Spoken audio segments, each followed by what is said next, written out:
하스뉴스, 인제군 소녀 실종 13년 만에 드러난 진실. 교회 지하에서 발견된 뼈 조각들. 2024년 11월 3일 강원도 인제군 상남면의 한 버려진 교회. 오후 2시 47분 전기 수리기사 최모 씨는 오래된 전선암을 교체하던 중 이상한 냄새를 맡았다. 그 냄새는 단순한 곰팡이나 썩은 나무의 냄새가 아니었다. 무슨 말로 표현할 수 없는 부패한 단백질 냄새였어요. 한번 맡으면 절대 잊을 수 없는 냄새요. 그는 즉시 경찰에 신고했다. 신고를 받은 인제경찰서 형사관은 현장에 출동했다. 낡은 십자가가 부서져 누워있고 벽에는 누군가의 손자국처럼 보이는 붉은 흔적이 남아있었다. 지하로 내려가는 계단은 먼지로 덮여 있었고 바닥에는 물기가 흥건했다. 그리고 그곳 조그마한 벽틈 사이에서 하얀 무언가가 삐져나와 있었다. 그건 뼈였습니다. 형사 박윤호, 당시 38세는 그 순간을 아직도 잊지 못한다고 말했다. 처음엔 짐승의 뼈인 줄 알았어요. 그런데 너무 작고 너무 인간의 형태와 닮아 있었죠. 특히 손가락 뼈처럼 보이는 조각은 그는 말을 잊지 못했다. 국과수 감식 결과 그것은 사람의 대퇴골 조각으로 판명됐다. 뼈의 연령 추정은 10대 초반의 여성. DNA 대조 결과 2011년 9월 실종된 인제여중 2학년 한서연 양 제빠다과 일치했다. 13년 전의 미제 사건이 한순간에 현실로 되살아난 것이다. 교회는 이미 2012년부터 폐쇄된 상태였다. 이곳은 한때 은혜의 빛 교회로 불렸으며 지역 노인들과 아이들이 함께 모여 예배를 드리던 작은 공동체였다. 하지만 담임 목사 장민호가 갑자기 교회를 떠난 뒤로 아무도 발을 들이지 않았다. 그 이후 이곳은 귀신 들린 교회라는 별명으로 불렸다. 마을 주민 김정자 육지회치로는 이렇게 말했다. 그날 밤에도 비가 많이 왔어요. 마지막으로 본 게 서연이가 흰색 옷 입고 장 목사 뒤를 따라가는 모습이었죠. 그 후론 아무도 그 애를 못 봤어요. 13년 동안 경찰은 수십 번의 제보를 받았다. 서울에서 본 것 같다. 탈북자 단체에 들어갔다더라. 외국으로 입양됐다더라. 하지만 그 어느 것도 근거가 없었다. 결국 사건은 가출 후 실종으로 종결되었다. 그러나 2024년에 그 하얀 뼈 조각이 모든 것을 뒤집었다. 지하의 현장은 섬뜩했다. 낡은 의자가 둥그렇게 배열되어 있었고 그 중앙에는 십자가가 거꾸로 세워져 있었다. 십자가 아래에는 타다 남은 양초, 깨진 유리병, 그리고 정체불명의 액체가 담긴 병이 놓여 있었다. 형사들은 처음엔 불법 종교 집단의 흔적이라 생각했다. 현장 감식반이 바닥을 파헤치자 더 많은 뼈 조각이 나왔다. 총 6조각 모두 같은 신체의 일부로 추정되었다. 그 옆에는 녹슨 금속 이름표가 하나 떨어져 있었다. CO 연 NGL. 형사 박윤호는 인터뷰에서 이렇게 말했다. 13년 동안 실종 기록만 남은 아이였는데 그 이름표를 본 순간 누군가 이 아이를 신앙의 상징처럼 취급했다는 걸 직감했어요. 현장 주변의 CCTV는 모두 오래전에 끊겨 있었다. 하지만 근처 약국에서 확보한 오래된 녹화 테이프 하나가 사건의 방향을 바꿨다.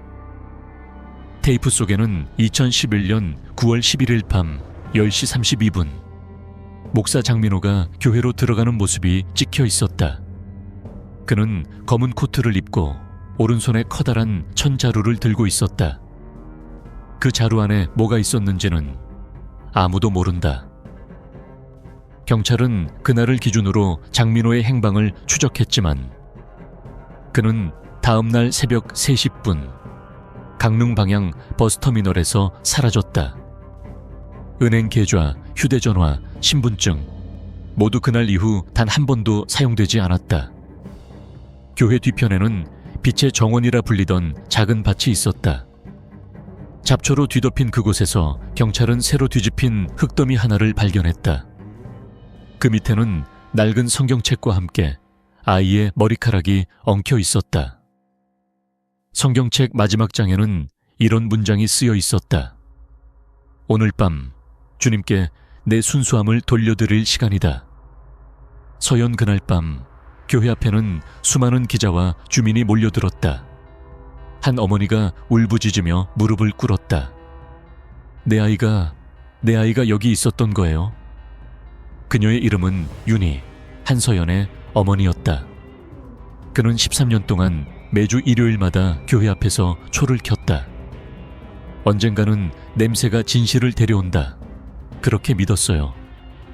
경찰은 다음 날 교회 전체를 봉쇄했다. 그리고 지하에서 또 하나의 문을 발견했다. 문틈에는 검은 먼지와 함께 무언가의 손톱 자국이 남아 있었다. 그 문 뒤에 무엇이 있었는지 그것이 바로 다음 장의 시작이었다. 2011년 9월 11일 밤 비는 종일 내렸다. 마을 전체가 물 한 개에 덮였고 교회의 낡은 종탑은 안개 속에서 희미하게 깜박였다. 그날은 주말 기도회가 있는 날이었다. 참석자는 단 8명, 모두 마을 신도들이었고 그 중에는 14살 한서연 양도 있었다. 당시 서연의 어머니 윤희 씨는 아이를 데려다주고 돌아갔다. 아이한테 끝나면 전화해라고 말했어요. 늘 그렇듯 늦어도 10시 반이면 끝났거든요.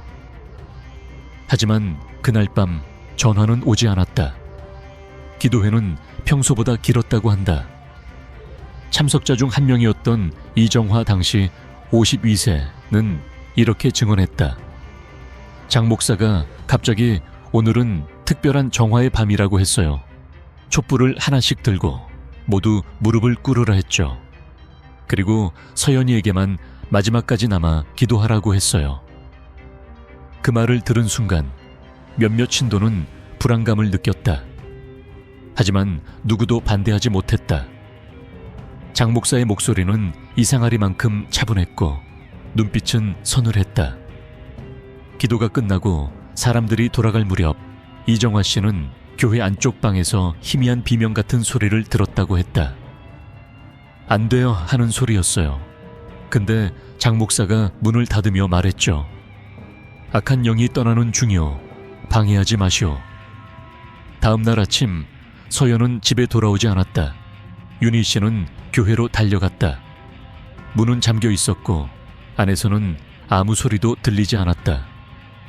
책상 위에는 서연의 노트와 성경책 그리고 작은 머리핀 하나가 놓여 있었다. 경찰이 출동했지만 특별한 단서는 없었다. 목사 장민호는 기도 중 아이가 갑자기 나갔다고 진술했다.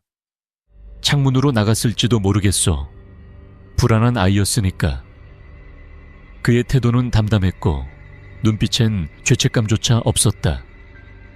그때까지만 해도 경찰은 실종으로 판단했다. 도망친 청소년 혹은 가출.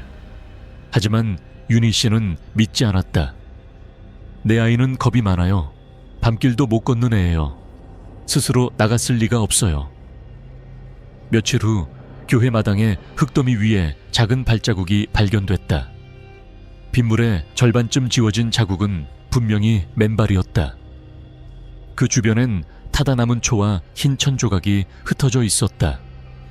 천조각에는 붉은 잉크로 시, 살사라는 한자가 적혀 있었다. 전문가들은 그것이 죄 사함절을 의미하는 종교의식의 일환일 가능성을 제기했다. 하지만 경찰은 증거 불충분으로 수사를 중단했다. 그리고 얼마 지나지 않아 장 목사는 교회를 떠났다. 그 후 교회는 빠르게 폐쇄되었다. 신도들은 뿔뿔이 흩어졌고 건물은 버려졌다. 그러나 마을 사람들은 여전히 그 교회를 피했다.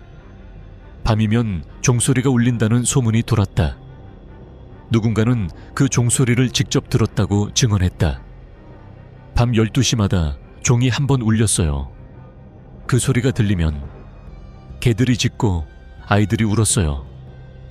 그 종탑 안에서 무엇이 움직이는지 아무도 보지 못했다. 2024년 사건이 다시 세상에 드러났을 때 그때의 신도들 대부분은 이미 마을을 떠나 있었다. 단 한 사람, 이정화 씨만이 남아 있었다. 그녀는 취재진에게 오래된 사진 한 장을 내밀었다.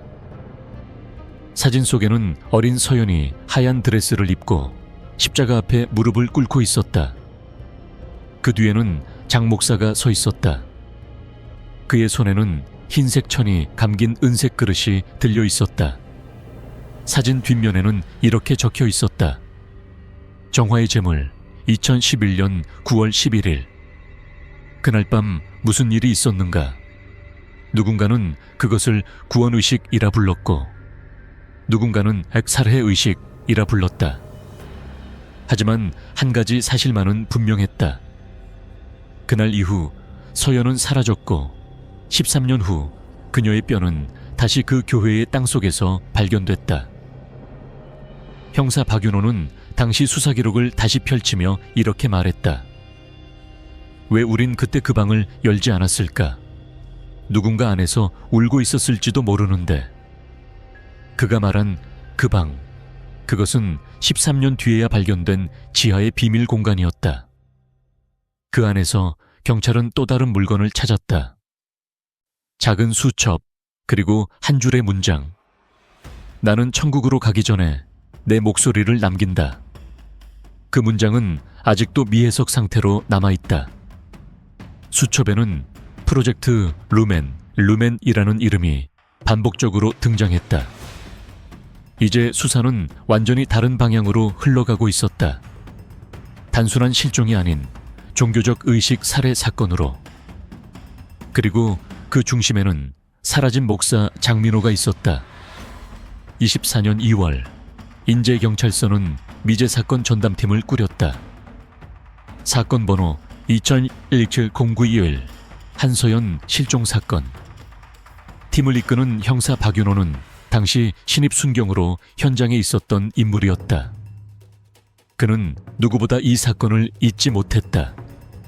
그날 이후로 매년 9월 11일이면 종소리가 들리는 꿈을 꿨어요. 그는 그렇게 말하며 다시 교회로 향했다. 버려진 교회는 시간이 멈춘 듯 했다. 창문엔 곰팡이가 피었고 재단엔 먼지가 쌓여 있었다. 하지만 누군가 최근에 다녀간 흔적이 있었다.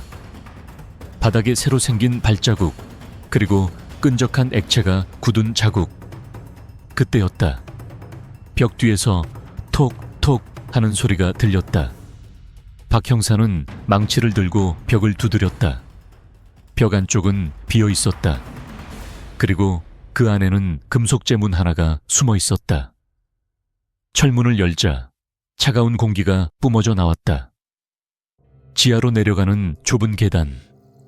그곳에서 오래된 냄새, 피와 곰팡이, 그리고 향냄새가 섞인 묘한 악취가 풍겼다. 계단 끝에는 작은 방이 있었다.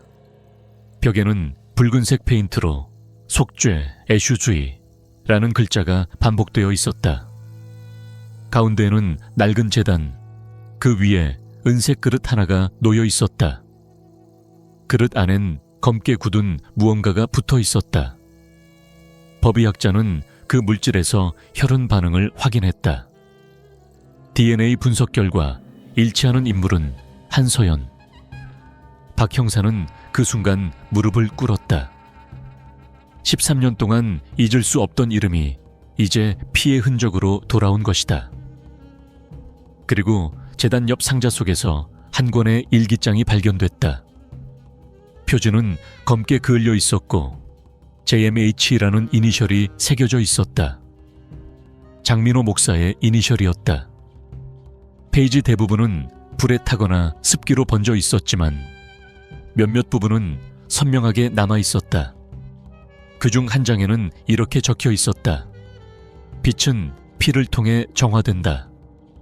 죄 없는 자가 제물이 될 때 신은 미소 짓는다. 그 문장은 박 형사의 손을 떨리게 했다.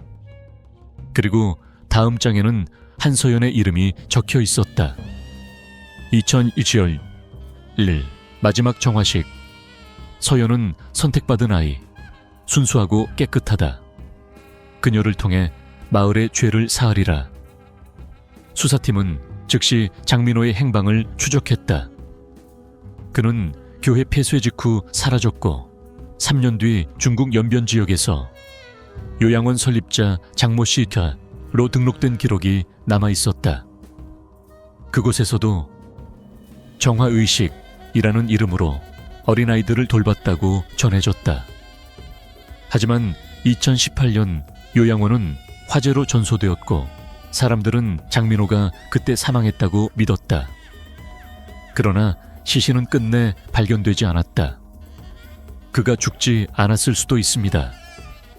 박 형사는 단호하게 말했다. 이건 단순한 살인 사건이 아니라 신념에 의한 의식이에요. 그는 아직 어딘가에서 계속하고 있을 겁니다. 그의 추측은 곧 현실이 되었다. 일기장 마지막 페이지에는 이런 문장이 있었다. 속죄는 끝나지 않았다. 인재의 어둠은 다른 땅으로 옮겨간다. 다음 제물은 이미 정해졌다. 그 밑에는 좌표 숫자가 적혀 있었다. N37-58 21118-1T. 그 위치는 화천군 산속의 폐공장 부지였다. 형사들은 즉시 그곳으로 향했다. 공장은 이미 오래전 가동을 멈췄지만 안에는 여전히 무언가 썩은 냄새가 감돌았다. 조명도 없이 녹슨 기계들 사이를 지나자 벽에 새겨진 붉은 글씨가 눈에 들어왔다. 시, 사, 피로써 구원하라. 그 순간 팀원 중 한 명이 바닥을 비췄다. 거기엔 하얀 천으로 감싼 작은 상자가 있었다. 상자 안에는 사람의 뼈 조각이 들어있었다. DNA 결과 그것은 한서연의 것이 아니었다. 즉, 또 다른 피해자가 있었다는 뜻이었다. 박 형사는 무너질 듯한 목소리로 말했다. 그는 여기서 계속 의식을 반복한 겁니다. 13년 동안 아무도 몰랐어요. 교회 지하에서 시작된 공포는 이제 마을 밖, 더 넓은 곳으로 번지고 있었다. 그리고 누군가 여전히 그 의식을 이어가고 있었다. 박 형사는 다시 일기장을 덮었다. 그 마지막 페이지 구석에는 낡은 잉크로 한 문장이 적혀 있었다. 서연은 아직 끝나지 않았다. 그 문장은 해석되지 않은 채 형사들의 머릿속에서 메아리 쳤다. 24년 봄, 경찰은 일기장에서 발견된 좌표를 단서로 화천군 폐공장 수색을 마친 뒤 새로운 이름 하나에 주목했다. 루멘회, 주왕의 모임, 루멘 소사이티. 일기장 곳곳에 반복적으로 등장한 단어였다. 경찰이 처음 루멘회의 존재를 확인한 건 한 명의 전신도 김나연, 가명 47세를 통해서였다. 그녀는 병원 정신과 치료 중 의사에게 나는 여전히 속죄 중이에요. 피가 필요해요. 라고 중얼거렸다고 한다. 의사가 이상함을 느끼고 경찰에 신고했을 때 그녀의 몸 곳곳에는 자해 흔적과 함께 루멘이라 새긴 상처가 있었다. 조사 결과 김나연은 과거 장민호 목사가 인제교회에서 활동하던 시절 내적 정화교육 담당 신도로 일한 인물이었다. 그녀의 진술은 충격적이었다. 목사님은 우리에게 빛을 보여주셨습니다. 인간의 죄는 고통으로만 사라진다고 하셨어요. 서연이 그걸 처음으로 보여줬어요. 그 아이는 선택받은 존재였어요. 박윤호 형사는 인터뷰 내내 침묵했다. 그녀의 눈빛에는 광신의 흔적이 그대로 남아있었다.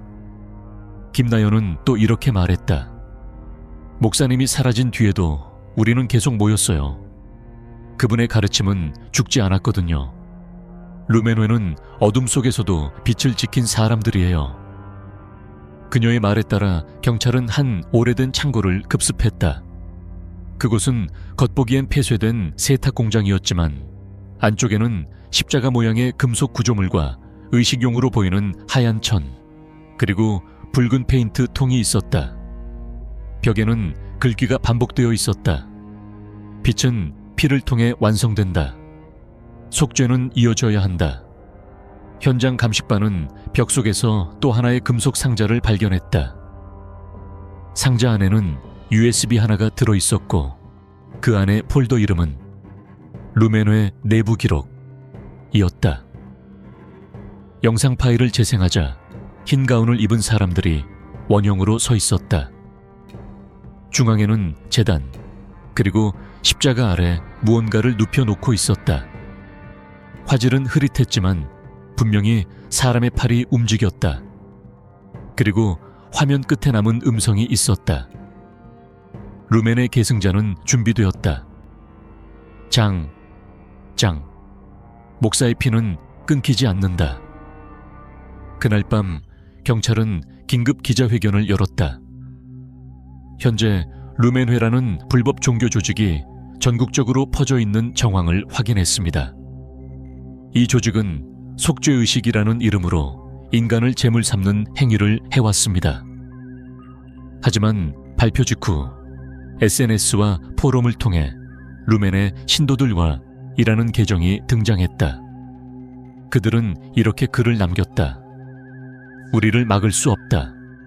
빛은 어둠이 사라질 때까지 계속될 것이다.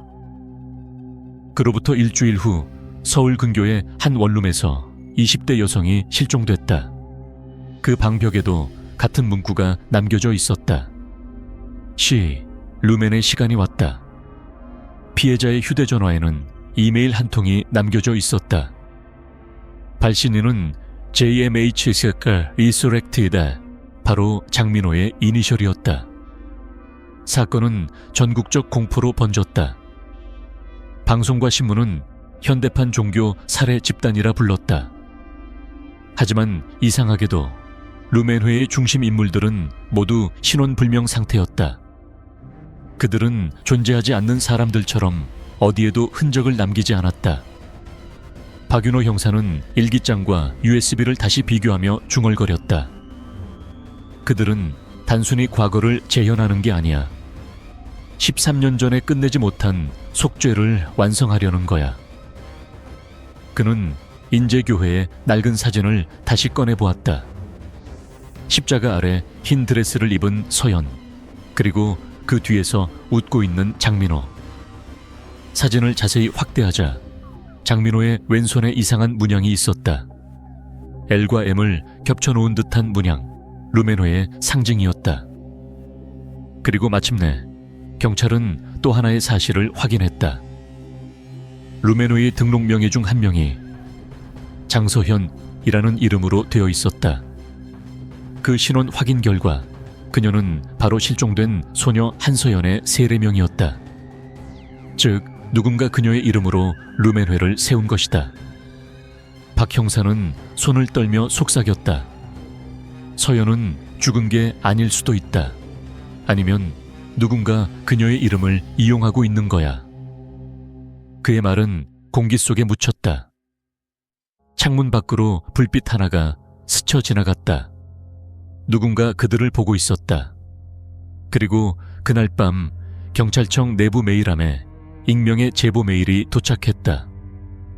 제목, 속죄는 아직 끝나지 않았다. 첨부 파일, 사진 한 장. 그 사진 속에는 한 폐공장의 지하, 그리고 십자가 앞에 서 있는 그림자 하나가 있었다. 그림자의 얼굴은 흐릿했지만 그 뒤 벽에는 이렇게 적혀 있었다. 나는 돌아왔다. 루멘은 멈추지 않는다. 24년 12월 30일 밤 기상청은 강원 상안 지역에 폭설 경보를 내렸다. 그러나 인제경찰 특수수사팀은 그 폭설 속으로 향했다. 좌표는 익명의 제보 메일에 적혀 있었다. 빛은 북쪽 산 아래에서 완성된다. 그 말 한 줄이 그들을 어둠 속으로 끌어들였다. 새벽 1시 인제군과 화천군의 경계에 위치한 폐수력 발전소.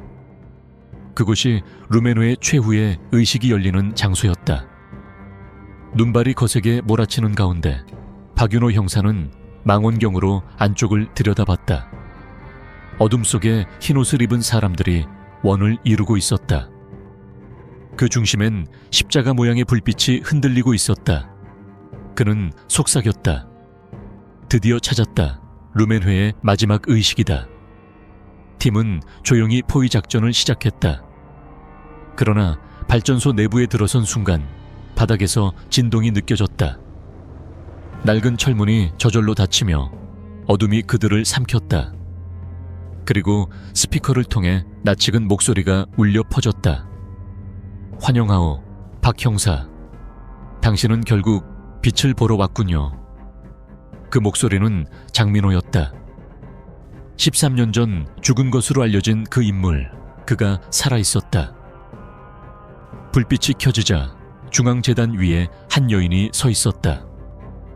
흰 드레스를 입고 고개를 숙인 채 조용히 기도하고 있었다. 그 얼굴. 박 형사는 숨이 막혔다. 서연이. 그녀가 천천히 고개를 들었다. 차가운 눈빛, 창백한 얼굴. 하지만 분명히 한서연이었다. 장민호는 재단 뒤에서 나타났다. 그의 얼굴은 주름졌지만 눈빛은 13년 전 그대로였다. 그는 미소를 지으며 말했다. 당신들이 죄라고 부르는 그날의 사건, 그것이 바로 구원이었어. 서연은 죽지 않았어. 그녀는 빛의 그릇이 되었어. 서연은 아무 말도 하지 않았다.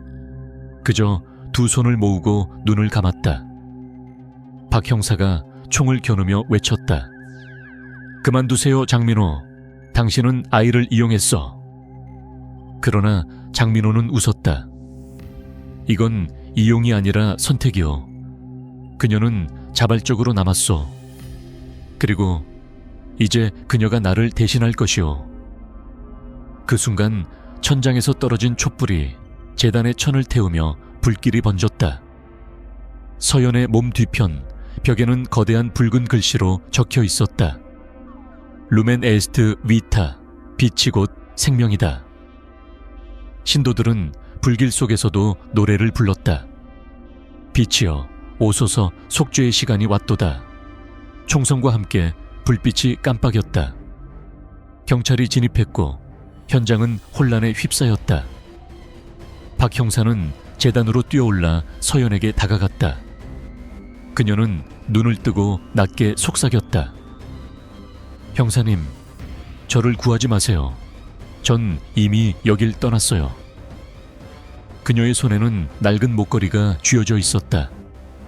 십자가 안쪽엔 작은 유리병이 들어있었고 그 안에는 검붉은 액체가 들어있었다. 이건 뭐지? 목사님의 피예요.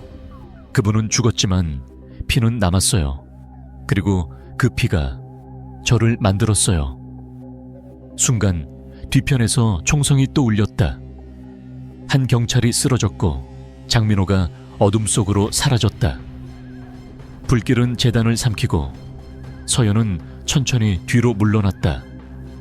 서연아, 거기서 나와. 박 형사의 외침에도 그녀는 미소를 지었다.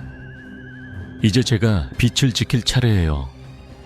그녀는 재단 위로 올라섰고 하늘을 향해 두 팔을 벌렸다. 눈보라가 폭발하듯 불어닥쳤고 순간 발전소 전체의 전원이 꺼졌다. 다음 날 새벽 잔해 속에서 시신은 단 한 구도 발견되지 않았다. 장민호도 서연도 사라졌다. 단지 녹아내린 십자가와 그 앞에 놓인 낡은 성경 한 권만 남아있었다. 성경의 마지막 페이지에는 누군가의 글씨로 이렇게 적혀 있었다. 빛은 어둠을 삼키지 않는다. 다만 그 안에 머문다. 사건은 다시 미제로 남았다. 루멘회는 뿌리째 사라진 듯 보였지만 이상한 소식이 이어졌다. 인근 도시에서 새로운 교회가 세워졌다는 제보. 그 이름은 루멘 복음선교회. 박 형사는 회색 하늘을 바라보며 담담히 말했다. 끝난 줄 알았는데 빛은 여전히 어딘가에서 살아있군. 마지막 장면, 폐발전소의 잔해 속 하얀 드레스를 입은 한 여인이 천천히 걸어 나온다. 그녀는 카메라를 향해 미소 짓는다. 그리고 속삭인다. 루멘 은 살아있어요.